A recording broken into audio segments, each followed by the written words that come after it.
You tell him. You tell him. See what they're saying right there? That's it. He is doing things in your life, moving, orchestrating for a purpose. And I want to say this about the fish. If there's anything that we're going to say about it, we're going to say a lot. But what we must say is this is the means by which God is saving Jonah. Saving him. We can say a lot of other things, but Hesed has been called and appointed, summoned to rescue a running, drowning, apathetic, given up for dead prophet.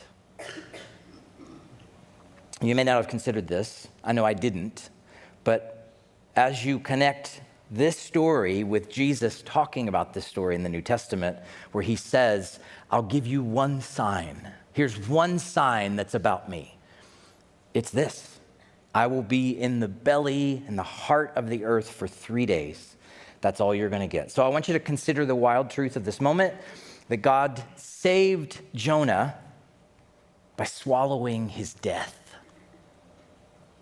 Swallowing his death. He was going to die.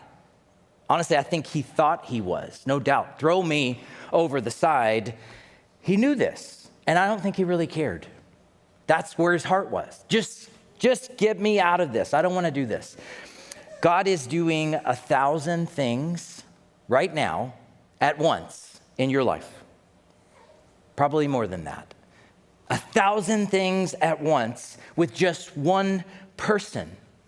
But it's with humanity. And in this story, he is wanting to reach millions of people in Nineveh, dozens of sailors on a boat that don't know him, and to wrangle one wayward, prodigal prophet, all while sustaining the universe. Don't forget that. And you want to be in awe of the Lord here, but he's big enough for all of this. This story is not just about obedience. It's not about God getting mad, as we said in the first week. Encourage you to listen. It's not about him flying off the handle and he's like, oh, I'm so mad at you, I'm going to send a whale after you. That's not how he works. God is calculated and he's in control and he's sovereign. It's his perfect plan unfolding for Jonah, but also for us. Hesed is coming for us. This is what the story is to tell us. He's perfectly pursuing all parties involved. It's not even that Jonah is like, oh, Jonah, you're messing things up. I really need you to go over here if I'm going to get things done. No, God is in the process of saving the Ninevites, in the process of saving the sailors on the boat, while he is also having Jonah's death, imminent death of drowning, swallowed.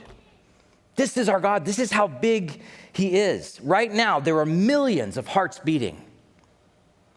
In this story, we come to our time, we say billions of hearts beating, lungs taking in air, circulatory systems functioning. All Hebrews tells us by the word of his power, sustained right now. I know I say this, I probably said it 100 times. That breath you just took, you didn't do that because God made you to be this wind-up thing that'll just eventually expire. You did that because he said so. He sustains everything by the word of his power.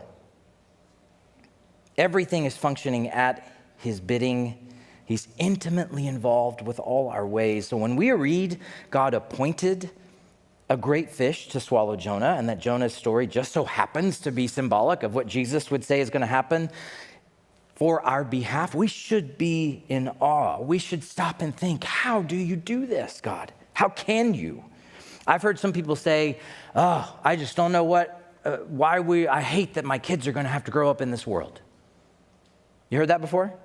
Anybody ever said that to you? I just feel so bad for you guys. When we were younger, it wasn't like this. It's just so awful. I want to say gently, stop saying that. Stop saying that. The book of Acts tells us that God has appointed this time for you. He has determined the boundary lines. He has determined where you live and that you would be alive in 2025 and you would feel what you felt this past week. Why?